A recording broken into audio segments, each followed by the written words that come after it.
Anime Death Spiral, the only anime podcast assembled from the broken and mangled parts of other dead anime podcasts. We have been resurrected to bring you all of the anime news and opinions that your tiny brain can comprehend. We're Frankenstein together out of the failed experiments that came before us. Well, you didn't have to put so fine a point on it. I did.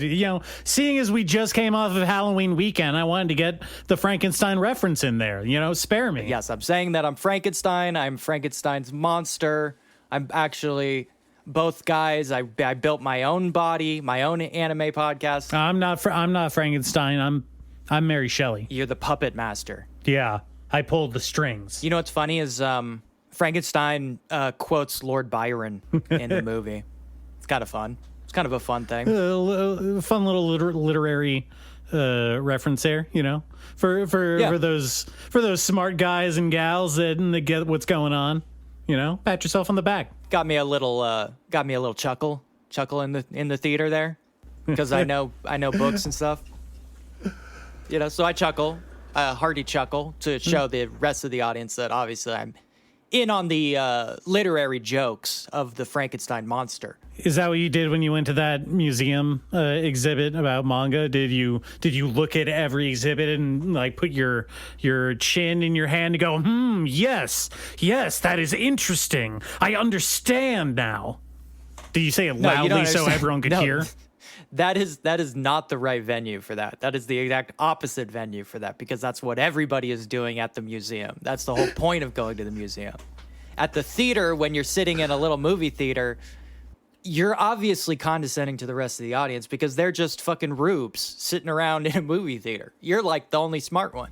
That's why you have to laugh at the smart jokes. See, I don't understand. I don't go to movie theaters. I go to cool, sophisticated, smart guy stuff like the opera.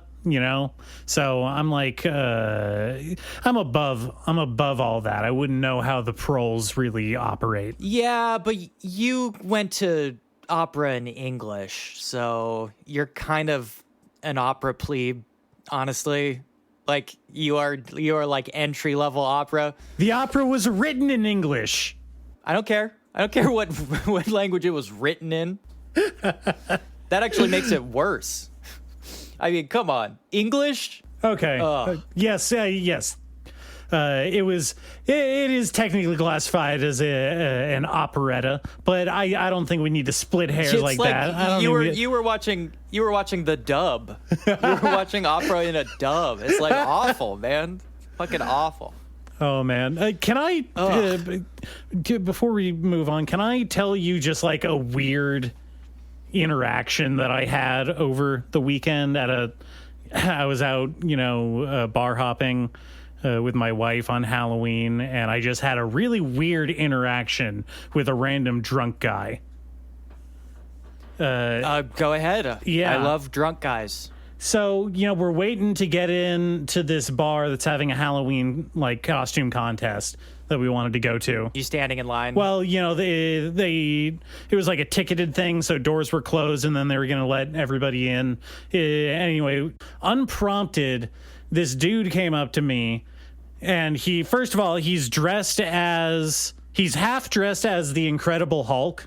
He's got the fake plastic ab kind of shirt thing. Okay. And he's holding a Lou Ferrigno wig, not a mask.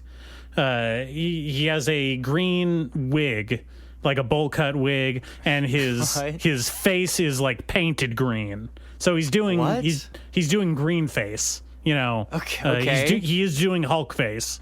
And sure. Goblins are very offended by this. Yeah. But okay. And he had two of the the Hulk fist gloves. What were they called? The Hulk hands. Yeah, Hulk hands. Hulk hands. He had Yeah, Hulk hands. And he comes up. He's like, "Hey, do you like anime?" And first of all, I do not appreciate being clocked. Man, he fucking clocked you so hard. He scanned the crowd and he was like, that dude. I was fucking not got your dressed ass. anywhere near suggested that I like was into anime. I was not doing like a I assumed that's what makes it worse. Like, at least if you had your Naruto headband on, you could be like, okay, well, he saw that.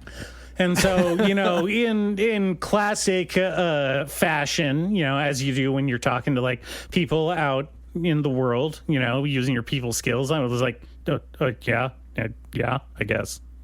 And he's like, do you know why Solo Leveling is the best anime ever? And I'm like, why, dude? Why is Solo Leveling the best anime ever? And like, I want to reiterate that this dude is like sloppy at this point. He has obviously been drinking since 2. It's currently like 8:30 p.m. Not even late. Not even late on a Halloween. Not even late in Halloween day. He goes, Solo Leveling's the best anime because I'm really good at sports, and it's the only one that knows what it's really like to like go for something and get it, man. It's all about self-improvement and never giving up. That's what every anime's about. That's every single anime ever made. He looked at me straight and he said, the 2 best narratives of all time are Solo Leveling and Naruto. And at this point, I was just like, actually, I'm not that into anime. I don't know What those are things. what are those? I don't I don't recognize either of those things. Like, What are you talking about? I watch like Ghibli stuff. I watched Pokemon when I was a kid. Like, I'm not really that into anime. He's like, what? And at that point, they let us into the bar, and he went straight to the bar and ordered more drinks for himself and his party, which consisted of him. Not that it matters. Not that it matters. I just think it's comical that he's dressed up as the Hulk and he was like 5'3", like tops. I think a tiny Hulk is funny. Like, can we agree on that? Sure. And I like when Wolverine hunches over. Yeah, Yeah. Sure. And his, I'm assuming his lady friend, who was dressed as Netflix's Tim Burton's Wednesday, with a little thing hand. Sure, classic. Yeah, Hulk and Wednesday, good pairing, Yeah. right? Good pairing. Yeah. They must have coordinated. I don't know. That was just a very weird thing that happened to me. Sure. And I guess my takeaway is that I feel extremely uncomfortable having been like targeted so fast for that kind of harassment, like to be keyed in on with such accuracy by someone who is out of his mind drunk. It's making me very self-conscious, like going out in public at this point. Well, I've always said, I mean, it is absolutely mortifying to realize that your vibe is visible to people. Yeah. But at the very least, I have always contended that being a little bit drunk does crack the third eye open. You can read vibes better when you're drunk. There's a lot of things you do much worse when you're drunk, but I do think vibe reading is better when you're a little buzzed. Sure. So he might have had a few advantages. Yeah, he was doing that drunken master shit on me. I get it. Yeah, he very well could have. Yeah. Or it just is your vibe is that overwhelming that of all the people standing around aimlessly. I'm so milling seeped about. in the anime radiation that like Yeah. I'm just giving off like random particles like everywhere I go. I'm leaving like a meter trail that you can follow. Yes, people are getting cancer from your presence, like Anime cancer. Yeah, you're just emitting radiation, powerful irradiation, like in Watchmen. Oh man. Yeah, just to echo off that, I did not see too many anime costumes out this Halloween. I mean, plenty, but I thought there would be more considering, the state of anime in America. I did see Luffy and a Nami. Nami, it was the Netflix Nami. So I don't know. But Well, Luffy, it's a bit easier to pull off in proportion. the Luffy had a shirt on. Luffy doesn't wear a shirt. Luffy has abs. Luffy does not wear a shirt. I was very like, okay, man, okay. I live in California. You can get away with not wearing a shirt in the middle of October, or I suppose the end of October. But I got indignant about that. Obviously, I confronted him. We had a drunken fist fight about it. We made up. He did a gum rocket on you. Yeah, you know what? You're good, man. You're good. And then I stumbled drunkenly into the night and disappeared. It was a good Halloween. All right. Unfortunately, I did not have any parties or themed bars to go to, so I did go home early and play video games, which is probably the most anime of all things. Yeah, no, that's committing to the lifestyle. Got to give it to you, man. You're out there living the cause. Yeah, it is unfortunate. I went and saw Begonia and then got drunk and then went home. That's the new Yorgos Lanthimos flick. Yep. Are we calling them joints? The Yorgos joint. Yeah. Yeah, the Yorgos joint.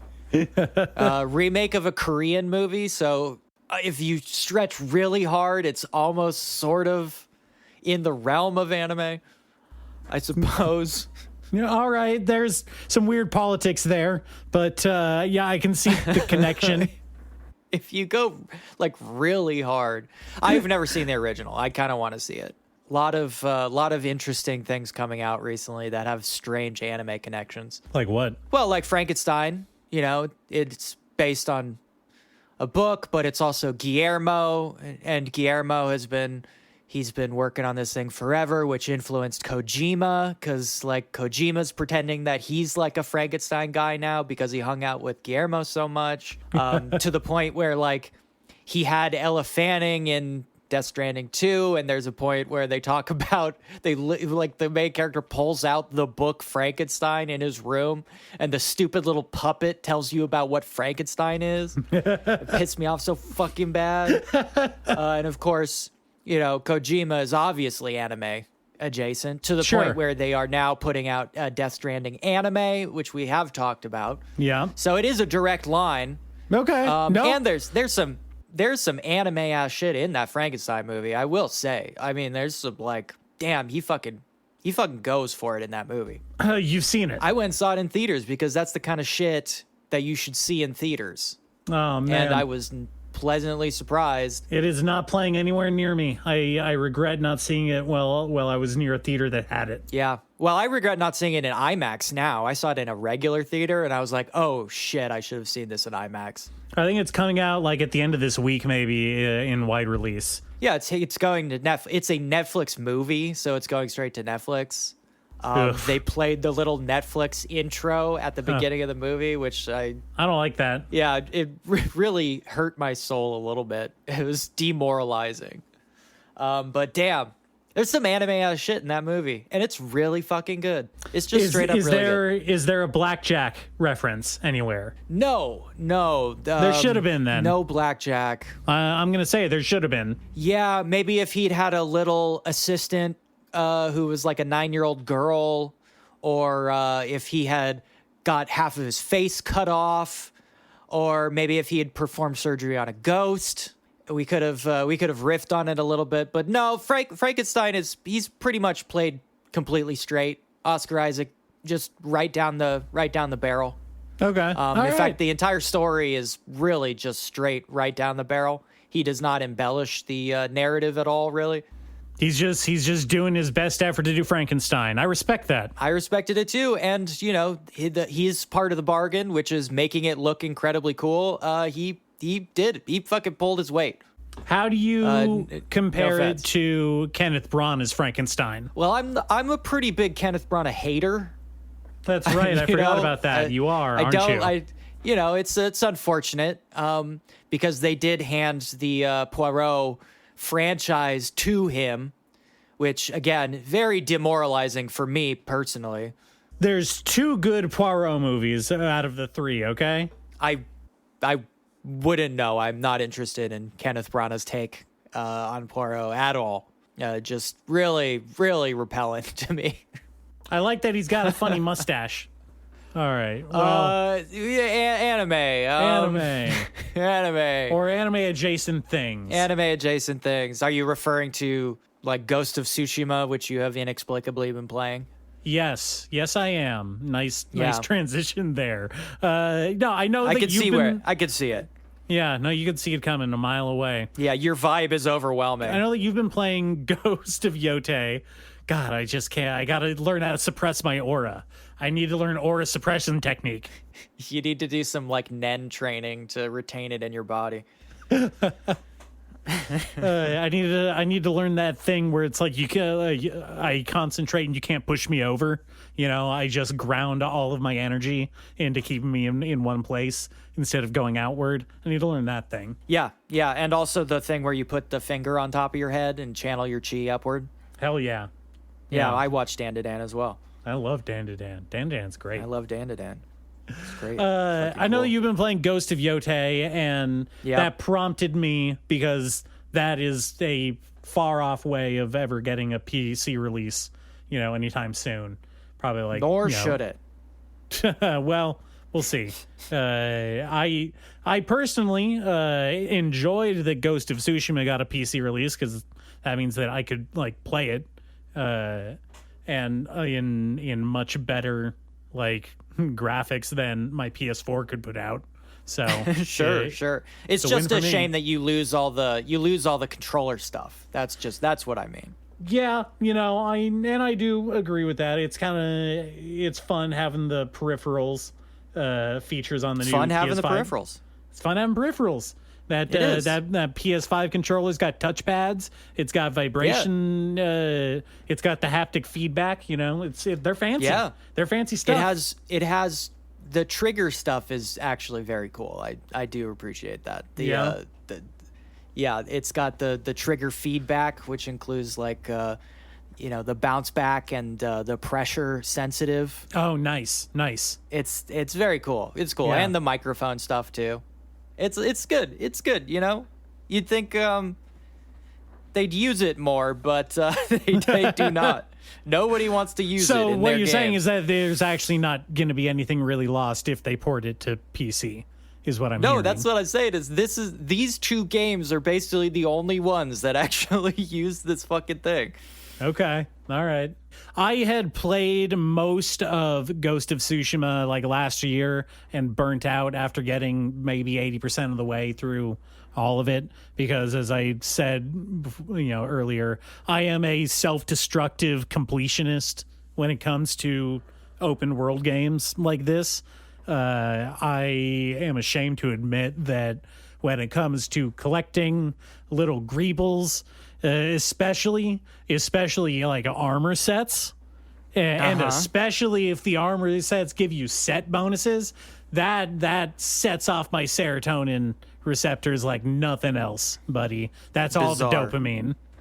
Truly bizarre. I know. It's my little rodent hamster brain getting the pellet. I get, like I said, it's not an admirable quality, but that's what keeps me going in for it. And so I know you were playing Yotai. That prompted me to go back and finish Ghost of Tsushima, which I just did like immediately prior to us recording. So It's very fresh in my mind. Can I tell you just one thing and then you can get back to it? Yeah. It's very weird that my thought the whole time with Ghost of Yotai was this should have been a Blade of the Immortal game. That would have been dope. It would have been perfect. It's weird that they didn't actually. And the entire time playing Ghost of Tsushima is why is this Mulan?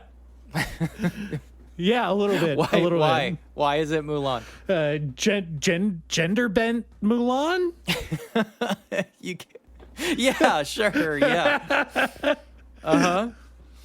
Yeah, that somehow works. Yeah.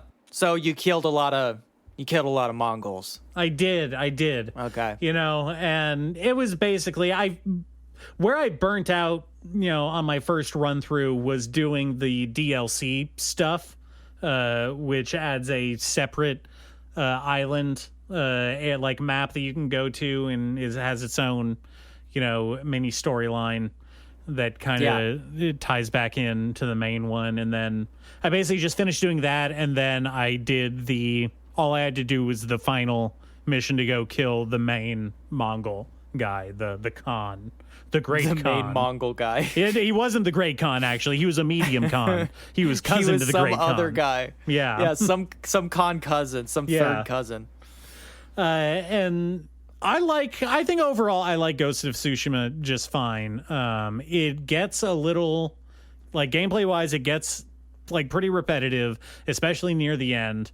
Like I said, the only thing that kept me going back for it was collecting all of the things, which is not, like, it's not exactly a good quality of the game. It just means that it was able to prey on my addictive personality.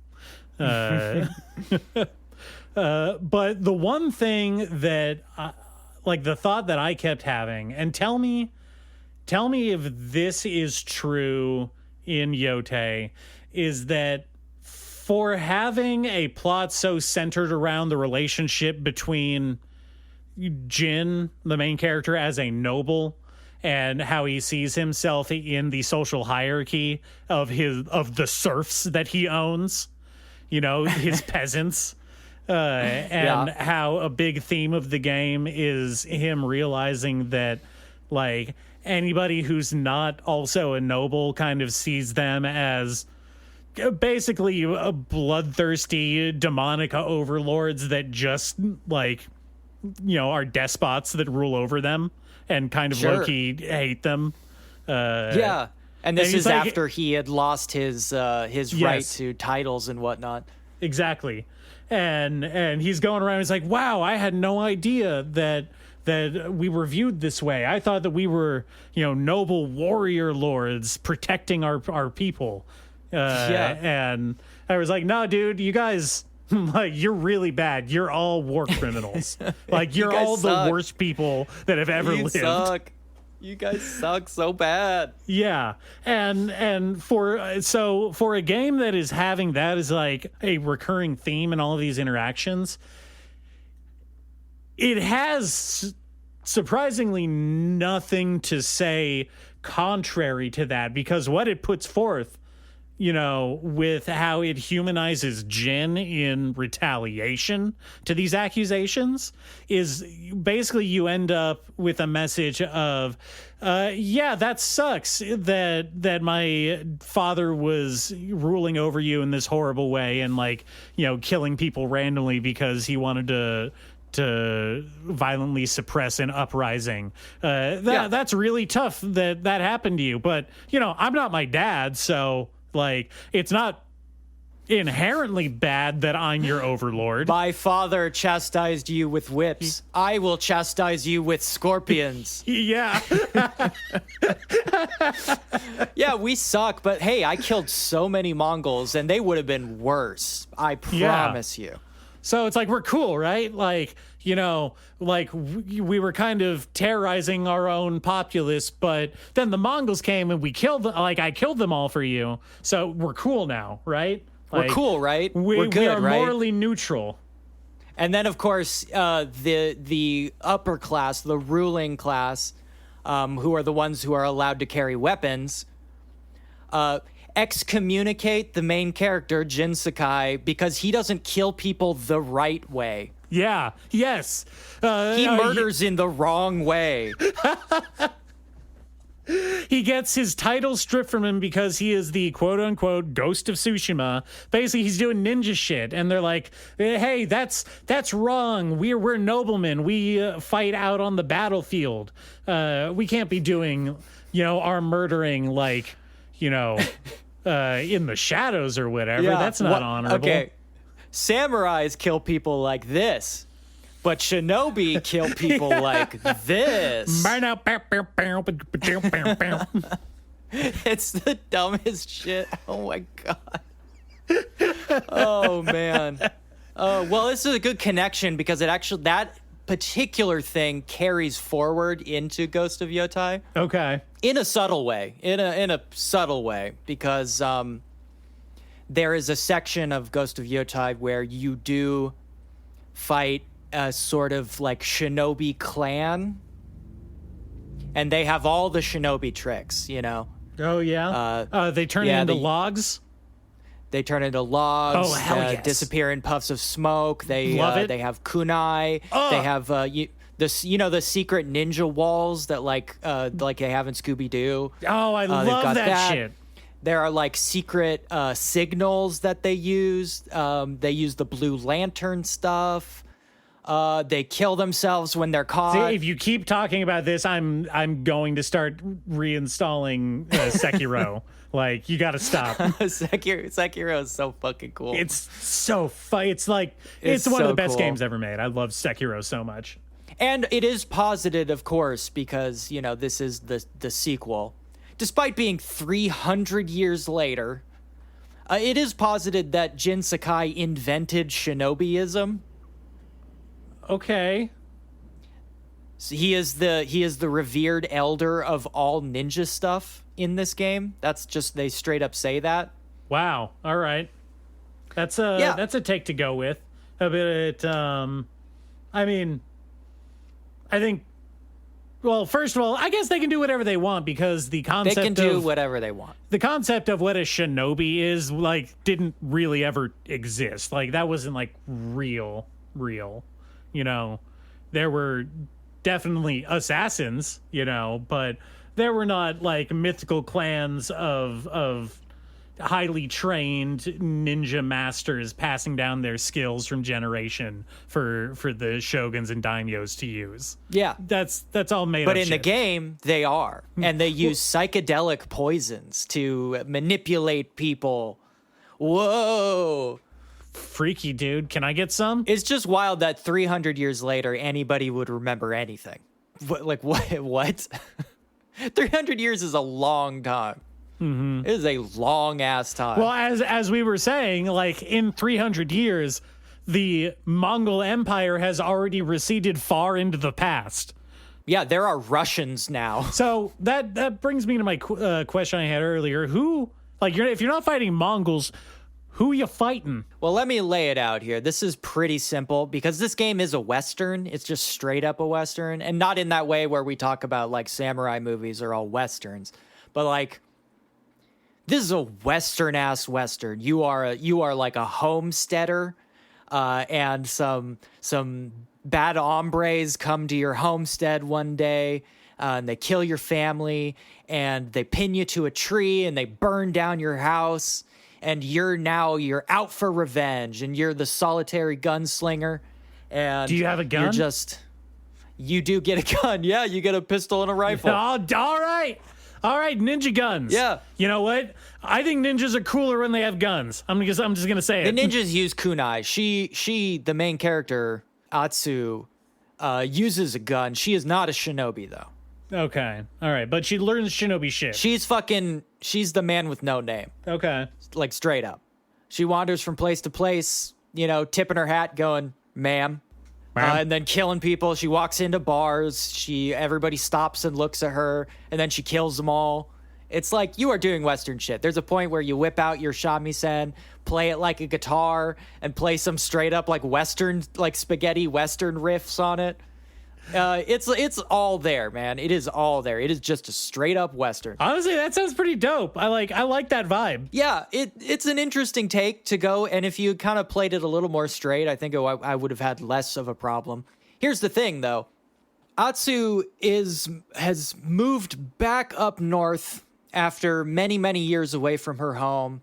Now she is a vengeful man with no name. She's returning to, I guess they call it Ezo, right? Ezo. Before it became Hokkaido, it's called Ezo. Her homestead lies in the shadow of Mount Yotai. That's why the game is called that. And there are lots of homesteaders here. This is like homesteaders are now pretty much established all the way up to the tip of the northern coast. Everybody's a homesteader. Let's not sugarcoat it. They're colonizers. That's what they're doing. Yeah, exactly. They like to consider it homesteading because they all just like set up little plots of land and go, well, here's my land. She's manifesting her destiny up north. Yep. And she's out for revenge. There are a group of outlaws. There's 6 leaders of the outlaw band, and you're going to go around and you're going to kill all 6 of them. That's basically the game. Now, the wrinkle comes in that the leader of the outlaws is presumably, his motive is that he is trying to establish independence from the shogunate.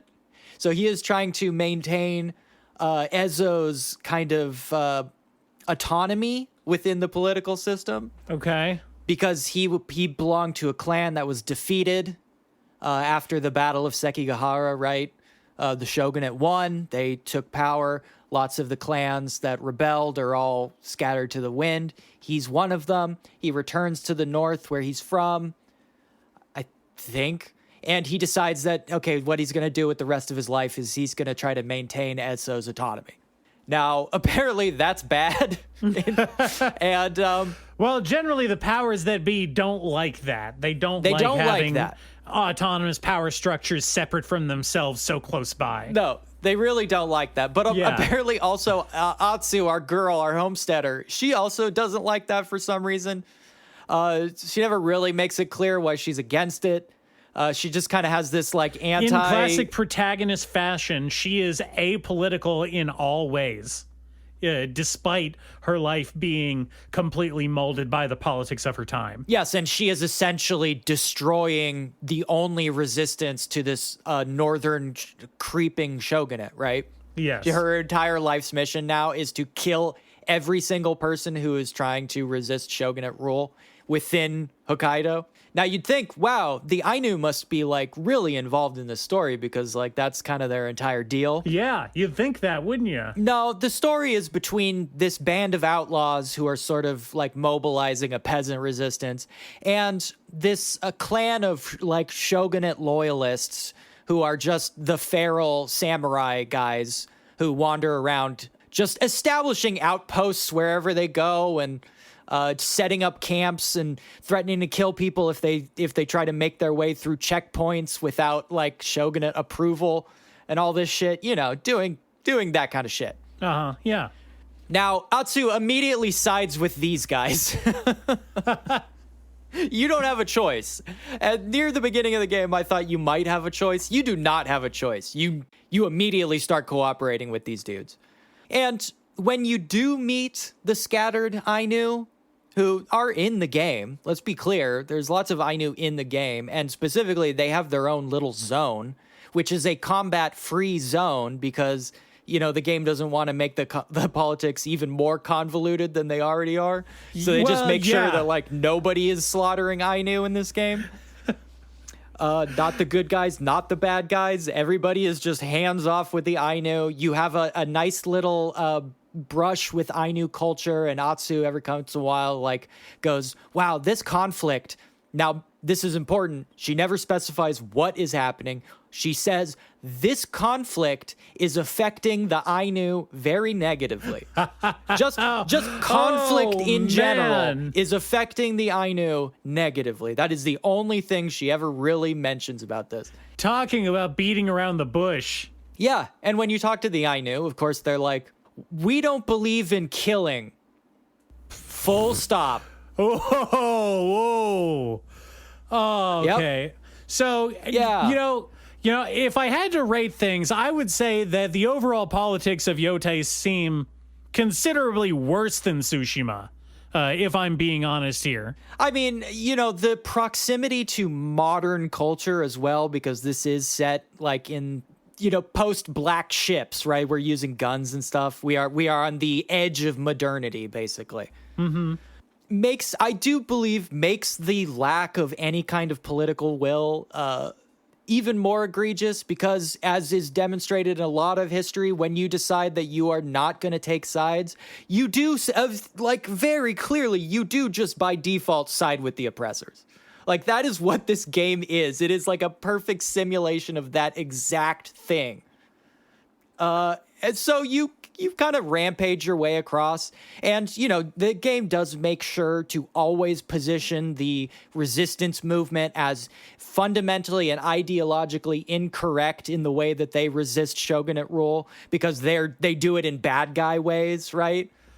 Hey, it's not wrong to want to be like, free and autonomous and not under the rule of a despot. Whatever that means. Whatever that means to you. Whatever that means to you. We're not going to elaborate. But you got to do it in the right way, and they're doing it in the bad guy way, and that's why we have to kill all of them. Yeah, and that's why we're going to kill all of them. And also, we're not going to do it the right way either. We are, in fact, going to help the quote-unquote good guys achieve their goal of establishing a shogunate foothold in the most northernmost part of autonomous Japan, right? Thus establishing the United Kingdom. That's wild. The United Shogunate. Yeah. It's batshit insane. And of course, Atsu goes through the entire game going, I don't really care about politics. I don't really care about what's happening here. Yeah. Man, it sucks about what's happening to the Ainu, but what I'm doing personally doesn't seem to have any effect on them. I'm just going to wander around and I'm going to kill the bad guys who happen to be these guys that, the shogunate wants dead. That is a complete coincidence. This story is not written by people who have thoughts and feelings about the world. It is just kind of created out of thin air, and thus we can't judge anything about the writers or the actions of the characters within. It's just things that happen. Wild. Yeah, it's crazy. It's crazy the level of suspension that you have to put to not think about these things, Yeah. Oh, yeah. People are going to, we're thinking about them. People are going to think about them. I mean, it's easy not to think about them, though. I mean, that is kind of the whole thing. It's very easy not to. I fundamentally disagree with the concept of like art and entertainment as escapism, but I don't want to come off as like one of those, everything's political guys, even though everything is political.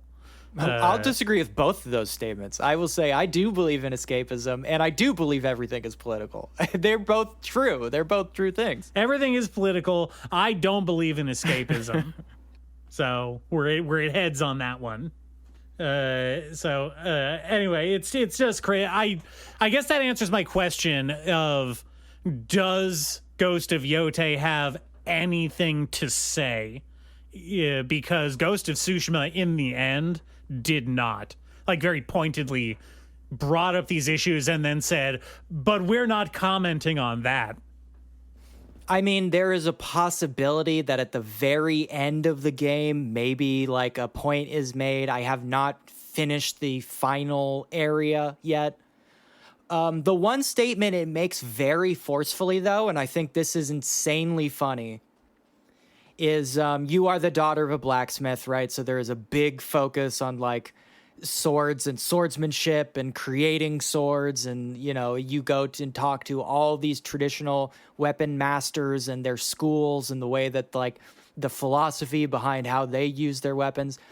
And then you finally meet a guy who makes guns, and he's like a cowardly dope who accidentally sells guns to the bad guys, and they use the guns to kill people. And then your point Atsu makes very forcefully, and then he agrees with, is that guns are bad. Cool, man. The gun seller is selling this, or is saying this? Yes, the gun seller agrees with Atsu, the main character, when she's like, you shouldn't make guns and sell them to bad people. Guns are bad. They're just weapons for killing. While she holds a spear, a fucking giant sword, and 2 regular katana on her belt all at the same time. She says guns are bad. That's the only thing in the entire game that she makes an explicit point to, like, about being good or bad. And to be clear, guns are bad because they are dishonorable, not because specifically they are about killing people, which is unpleasant. Maybe. She doesn't even say that part. She does not say dishonorable. She doesn't say anything like that. She just says guns are bad. She just says guns are bad. Oh, man. Guns are bad. There are some other characters that say we're not going to use guns because that's not the samurai way. The quote unquote good guys do say that to you every once in a while. Well, that was kind of a big, sticking point, as we said, with Jin's character in Tsushima, is that he doesn't murder people the right way. Yeah. Of course, Atsu is not the same at all because she doesn't give a shit about anything or anyone at all. Does not care about anything but murdering these people. Except she thinks guns are bad. I don't know why. I really don't know why. They don't make that part clear. It's not like she has a history with them. She just finds a gun because she meets a guy who's like, oh no, I made guns and then a guy shot me with my own gun and he stole my gun. Do you want to go get it back for me? I mean, if you get it back, I'll give it to you. It is extra funny that she hates guns when she's been set up as like the wandering gunslinger archetype. Yeah, it's fucking wild. But katanas are guns. So like guns are like super guns for like they're like lightsabers or some shit. I don't know what the equivalent would be. Yeah, they're like killer drones and people are like, you shouldn't use those to kill people. They're bad. In 200 years, we're going to be saying, hey, you shouldn't use the neuralizer rays to kill people. That's bad. That's not what they're for. You shouldn't use your like mind powers to explode people's heads like in scanners. That's dishonorable. All right, we're going to do this the scanners way, the anime death spiral way. Oh, fuck. I want to go play a game where you use scanners' powers to blow people's heads up. Can't you do that in... I'm pretty sure you can do that in the Destroy All Humans franchise. And don't you get mind, like, head blow-up powers in PsyOp? I think you do. You definitely get the power to make people kill themselves, which is absolutely wild to have in a video game. Sure. Crazy. Just crazy shit. Crazy shit. No one's been brave enough to do it since. Yeah, nobody does it. What are you talking about? You kill yourself at the end of Cyberpunk. Yeah, but you can't make other people kill themselves. Even in that game where you can overheat their brains, you can't force them to take out their gun and commit suicide. Wild all the way around. Anyway, yeah, that game's kind of stupid. Like, pretty fucking stupid.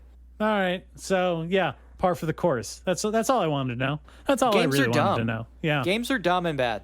Let me tell you about something else that's dumb and bad. Can I tell you about some anime? Okay. I guess we can go back to real anime. I know. Let's fit this in and then we'll wrap it up for today.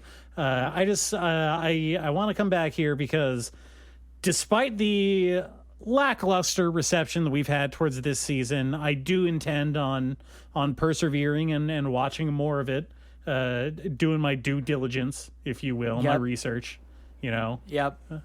Continuing to build up your residual anime radiation. Yeah. Yes.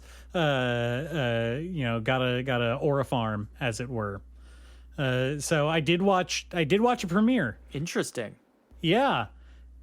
And I think I found where all of the animation money for One Punch Man went this season. I watched the first couple episodes of With You, Our Love Will Make It Through, which is the hot new shoujo this season. This is a battle anime where all the extra One Punch Man animation went?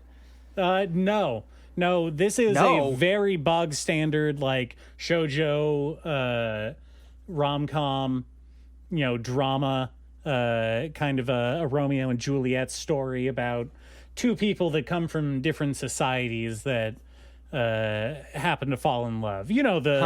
Sounds familiar. Yeah, it's this season's Fragrant Flower. And why does it need animation? Why does that need animation? I don't know. Well, I guess I can tell you. I can tell you because I don't know if you would be able to guess this, but abs figure highly into this equation.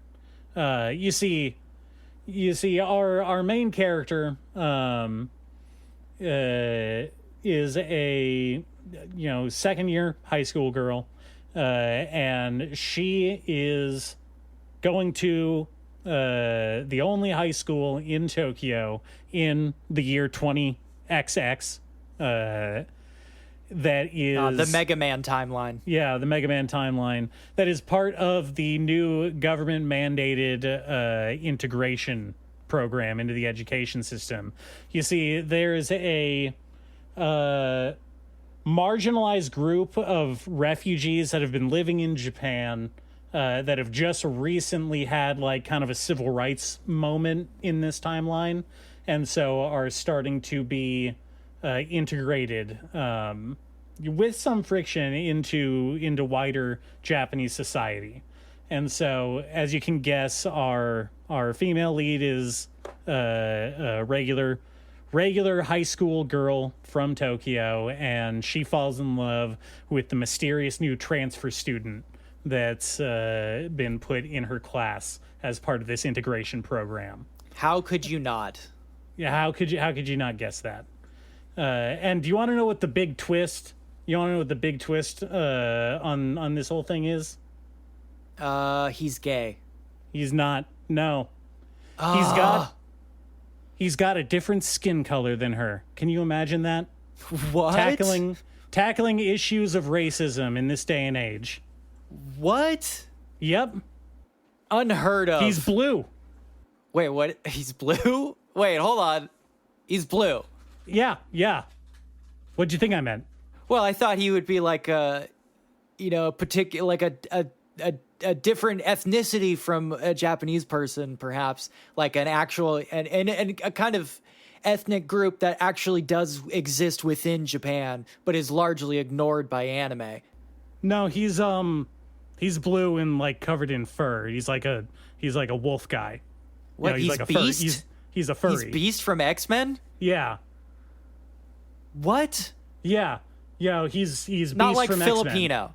He's like not a Filipino guy.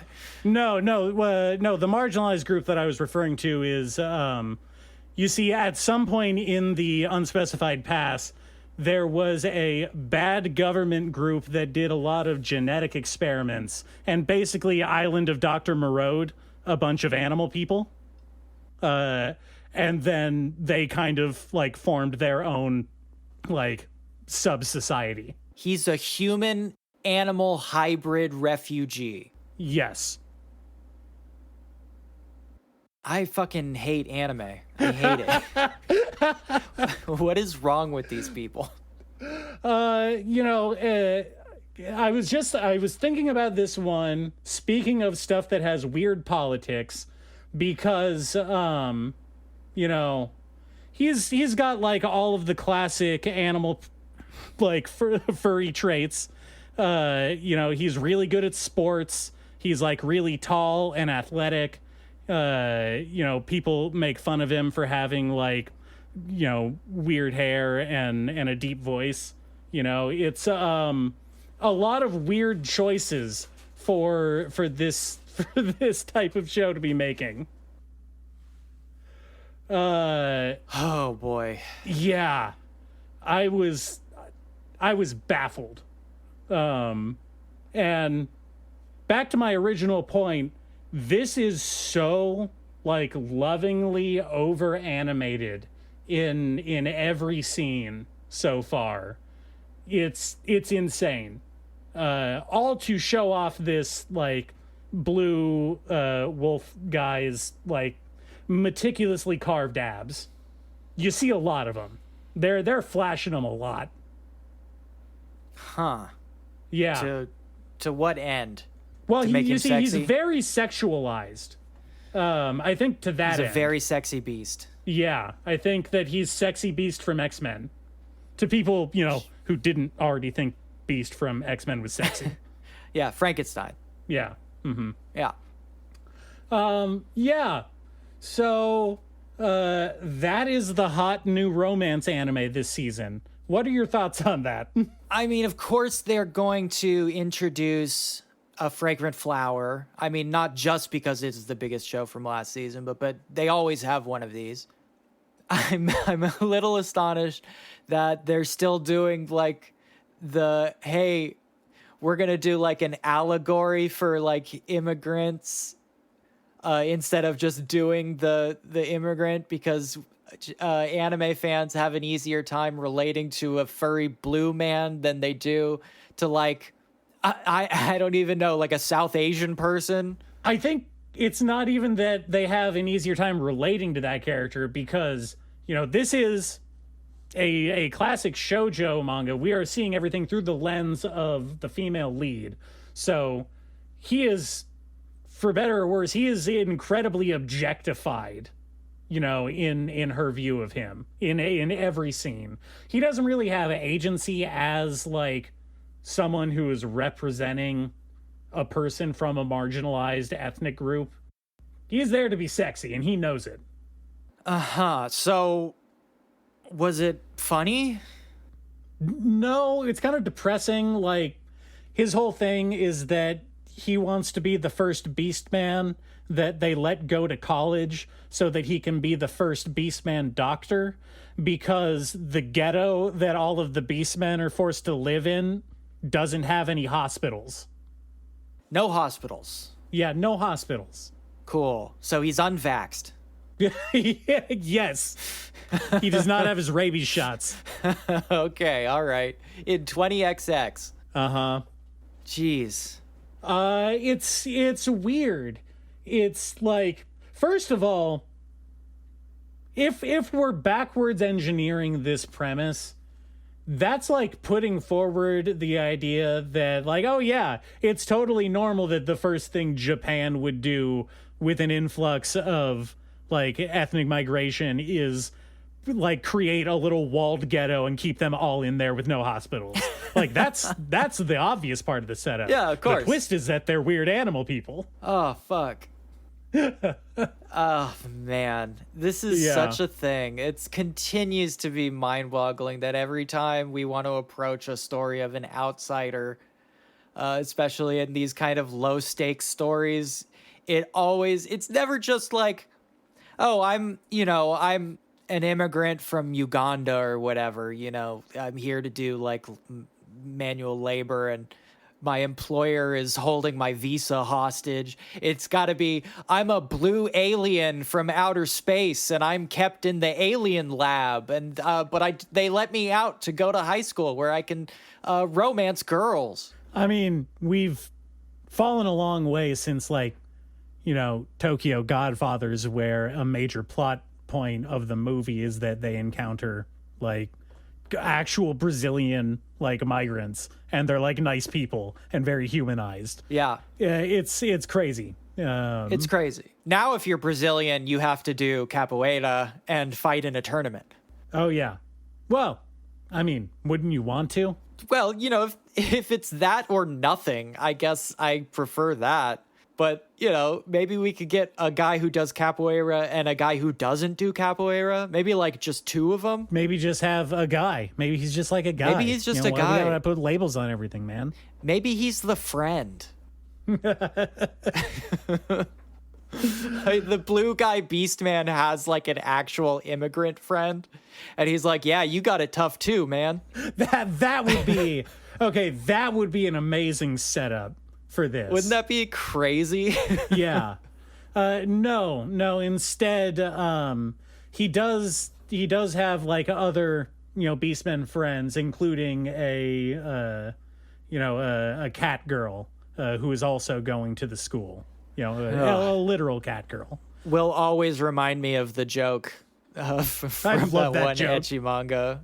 I'm sorry. Only weird perverts are into cat girls. Are into cat girls. Oh man. Which is basically the view in this world as well, which I thought was kind of funny. I did appreciate that. Yeah. Because, you know, her one of the other guys in her class has a crush on the cat girl transfer student, and everyone thinks he's a weird, creepy pervert for it. But, you know, in a racist way. Yeah. Not for the proper reasons. Not for the real reason. Okay, is this something that you're ever gonna watch again? Oh, I'm gonna watch it till the end of the season. I am captivated. You're way into it. Yeah. Okay.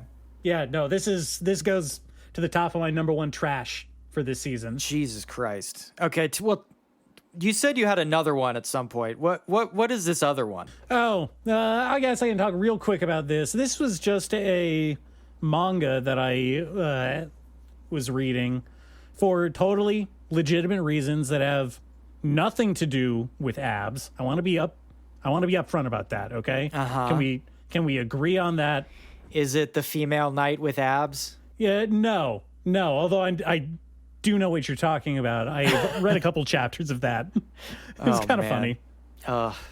No, this was a sports rom-com that I found called Saotome Senshuu Hitakakusu by Naoki Mizuguchi, which I guess the translated title is Saotome the athlete is keeping a secret. Oh God.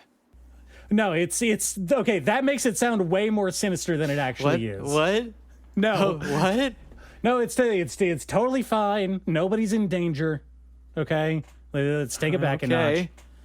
All right. No, this is like a rom-com manga with a sports overlay. That's about these two amateur boxers and high school students that are dating, and for various political reasons they have to keep that fact a secret. You know how it is in high school. You don't want people gossiping.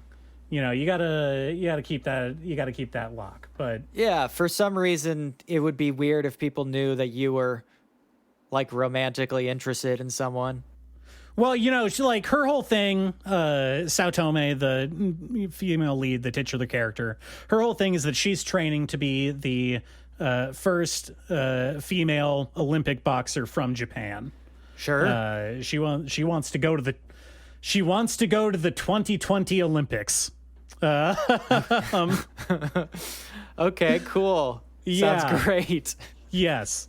And she also happens to be in love with her boxing teammate Satoru, who she kicks the shit out of in practice every day. Well, yes, you know, that's one aspect of it. You know, his whole thing is that he's like kind of a wimpy guy. You know, he's a noodle arm. He's never won a match. He's never won. Damn. She is undefeated. And he has never won a match, but they are a match made in heaven. I would probably quit. Honestly, I gotta say, I would maybe retire. Well, at that point, you know, at a certain point in the series, he does kind of like do that, and he decides that he's gonna be because she's like, you know, actually progressing with her sports career. Yeah. He decides that he's going to be her corner man. That's his job. Towel boy. Yeah. He's going to have the razor blade that he cuts the eyebrow. Yeah, he's the manager. Yeah. Yeah, he's the Adrian. Wait, no. Adrian was the girl. Yeah, no, he's not the Adrian. He doesn't want to be the Adrian. That would not be good. And again, this is a like legitimate, well-written, you know, endearing, romantic little funny story, and it's not just fetish bait for like female athletes with meticulously crafted abs. I want to be clear about that. Yeah, I have to say, like, if you are just interested in that aspect of it, there is an embarrassment of riches out there for you right now. Like, there's a lot of good, like, female boxing and MMA stuff running at the moment. You know, again, I will say, like, Star Strike It Rich is still going strong, and it's really good. And it has a lot of that embarrassment shit. Of riches we live in. Yeah, there's some good stuff. I read one the other day that was about a high school girl who has to keep the fact that she has, like, insane boxing bloodlust secret from all her friends because she thinks it'll weird them out. Which, well, you know, that's also kind of a bleeding through into the anime right now, because there's that other premiere that I've been meaning to check out. I can't remember the title right now, but it's, you know, the semi-villainous anime about the, you know, I'm the female lead, but I'm really good at punching people thing. Like, that's her thing. And she beats people up. She beats up her suitors is Using the premise of mixed the anime. martial arts. Well, no, like the joke is that she's a one punch man. Like, she literally is a one punch man. She can, she one punches people. No grappling. The premise, to my understanding, is that, like, she has to marry whoever can defeat her in combat, and she doesn't want to marry anybody. She just wants to punch people, and so she loses. She has to get married and stop punching. Man, that's a thin premise. It's a thin premise. I'm not going to lie. But I haven't seen the episode yet, so maybe there's more to it. I always wish one day we'd get something like that with like such an obvious and thin premise. And then it just immediately like makes some kind of insane left turn and takes on a real life of its own. I'm waiting for that day because, man, it does not happen. Yeah. Except for that bowling one, I guess. Yeah, that actually... That did do that. That did leave me with my jaw dropped. I was not expecting the bowling anime to go isekai. That's pretty wild. Especially not historical isekai. Yeah, that one... fair enough. You did do that. So anyway, that's that's the anime. That's the anime that I've been doing the last couple weeks. That's the anime. Wow, anime. Woo, boy. The gift that keeps on giving. It's still out there. Boy, is it. It's still going. It'll never end. It'll just limp along forever. Okay, I'm wrapping it up this time. Okay. That's enough. I'm sick of it. I'm through with this. My beautiful listeners, we're done tickling your ears for this week. I cannot take it anymore. There has not been anything interesting to me in a little while. I swear to God, next episode I will have some actual anime. Let's give it a rest. I'll make that promise to you. Okay, we're gonna wrap it up. Nate wants you to do all the social media stuff. You can always do that at your leisure. We're not super pressed about it, I have to be honest, but it doesn't matter because now we're wrapping it up. You ready, Nate? All right, we're gonna let's wrap it up. All right.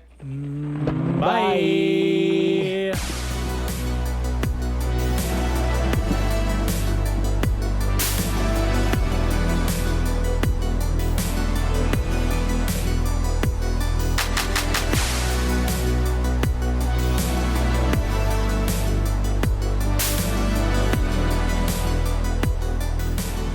He's like, I have magic powers.